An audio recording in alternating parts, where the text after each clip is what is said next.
всичко това се случва само на 2,5 километра от тази зала.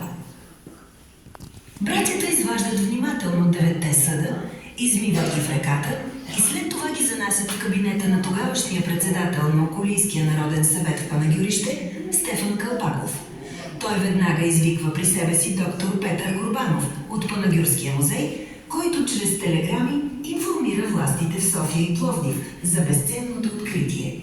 Археологът, завършил Виенския университет, е и първият учен, който определя находката като уникално съкровище от 4 век преди Христа. Междувременно златните съдове са изложени в мострената витрина пред старата хавлиена фабрика в центъра на града, за да им се любоват всички панагюрци.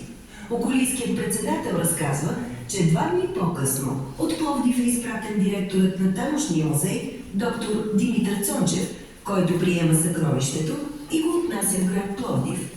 Впоследствие панагюрското златно съкровище се превръща в една от емблемите на България и разнася славата на древните траки из всички краища на света. Едва през 2012 година съкровището се завърна отново в Панагюрище, тук, където е открито. Това стана възможно с изграждането на експозицията с трезор, в която се намирате сега. Тя е построена и оборудвана изцяло с дарителски средства на най-голямата българска рододобивна компания Асарел Медет АД и на почетния гражданин на Панагюрище, доктор инженер Лъчезар Цицорков. Благодарение на тях се сбъдна една дългогодишна мечта на поколение панагюрци – да се докоснат отново до очарованието на тракийското златно съкровище. Съкровището, което сега ви очаква.